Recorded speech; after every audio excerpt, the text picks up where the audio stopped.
Yes, oh hi Biafra, this Biafra Battle Cry channel television. On this day update, I'm bringing to you where...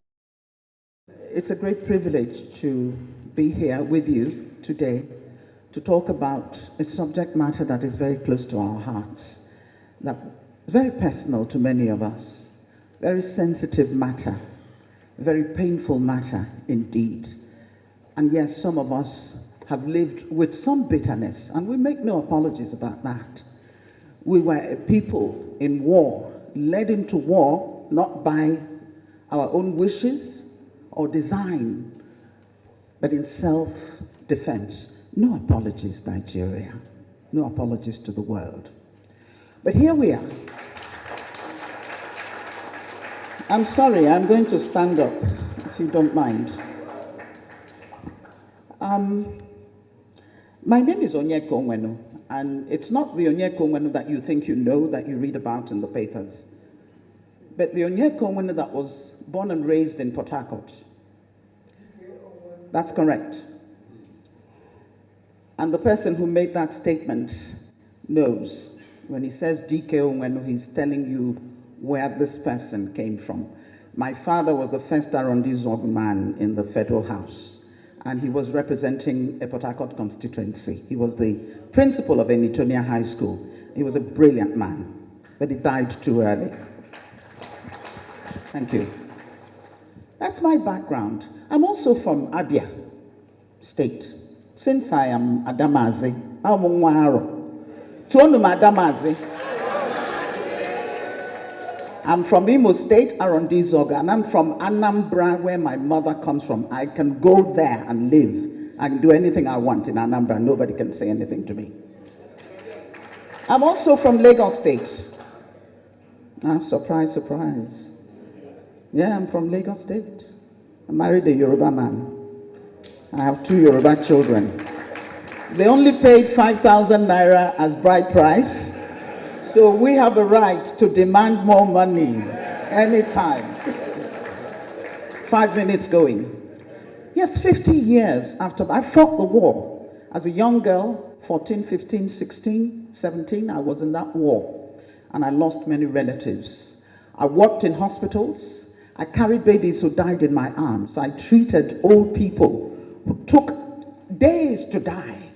People were dying out of hunger. Even our soldiers were dying out of hunger at a particular point. But thank God, we survived. You see, when my father died at 40, he was a politician and also a principal, but he didn't have much money. In those days, you had to keep your day job, even if you were a member of the House of Representatives. Yes, my mother, an Anambra woman, was a trader. Put your hands together for Anambra women.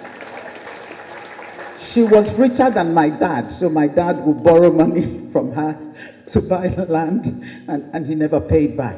You know how it is. And my mother dares not raise the subject again. At the end of the war, I could not go back to Port Harcourt. My home was abandoned property. Those of you who come from Port Harcourt know the story. A home that a widow, my father had just laid the foundation when he died in a motor car accident, on duty.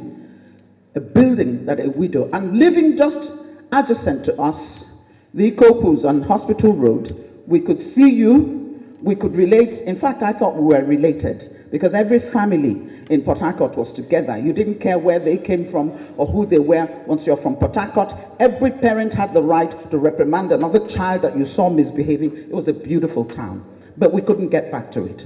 So for me, the Civil War never ended. At the end of that war, my family, oh no, it never ended. It's still going on. I had no family house. My poor mother went back to claim the property she was beating into a coma by people whom she had helped all her life and sent to school because she's an Igbo woman, and now Port Harcourt belonged to another group of people. They forgot the sacrifices that the Igbos made. It's still going on. No apology has ever been made about that. The road that is now referred to Harold Wilson Drive used to be DK Onwenu Road because of the sacrifice that people like the Onwenus, the Ikopus, you know them, the sacrifices they made in building up Port Harcourt. Here I am, So I traveled outside thanks to my sister who was at Harvard at the time, who organized for the rest of us to come and go to school. But we all came back to do what? To develop Nigeria. I have tried, with the little talent that God has given me, to use it for the betterment of my society and my country. But can I tell you something? That if I were a Yoruba or Hausa woman, I would probably have had more patronage, I would have had more help and more support than I have got by my self-help effort to raise this country up.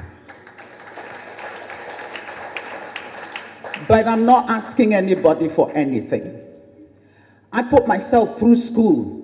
My widowed mother did her best, but I was working 2 jobs in America to put myself through school. I didn't want to take Nigerian scholarship because they were giving it to everybody, those who deserved it and those who didn't. And many of them were not even in school. I put myself through school. Wellesley College and the New School for Social Research. I have no apologies to make to anybody. I am angry. I am angry at Nigeria. I am angry at this government which seems to be letting us down. I am angry at us as a people. I am angry at my people in Igbo. Because if they have refused you, why are you refusing yourself?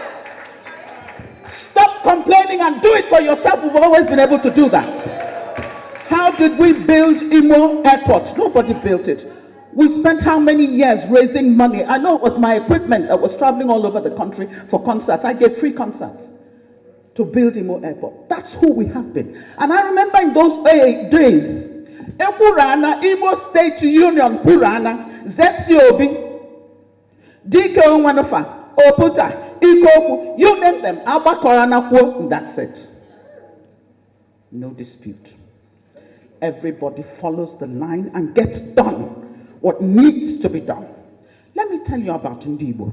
Ndibo are wonderful people. Let me tell you about Ndibo. Ndibo are resilient. Let me tell you about Ndibo. Ndibo are people with integrity, with conscience, with a feeling of humanity that they can reach out wherever they are and contribute something to that society and not care that they're not even from there. That's who we are. Do not categorize us as people who are uncouth. We don't know, we don't have unity amongst ourselves. You're kidding yourself. We love ourselves. But we also love our neighbors. You see, to love your neighbor, you have got to love yourself. That's what the good book says. Love your neighbor as yourself. So how are you going to love your neighbor if you don't know anything about self-love? I am a proud Igbo woman. And yes, if there's anything you know about me as I walk into a place, know that there's nothing you can do to me in this country to bow my head. I will not do it. I am my father's daughter. I am my mother's daughter. As an Igbo person, I stand before you committed to the project called Nigeria. But at the same time, you talk about never again.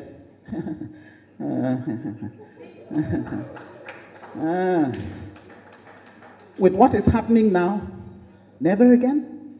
I don't know. But I will soon take my seat.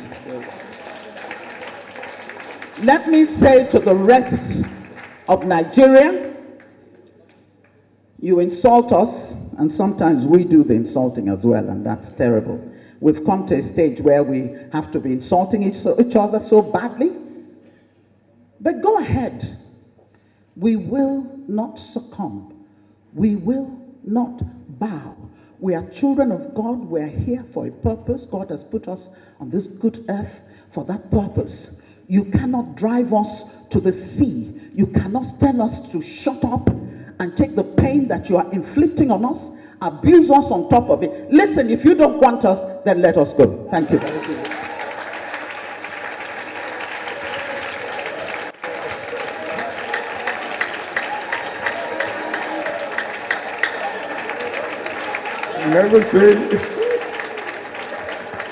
Never seen Onyeka in this form before. Thank you very much.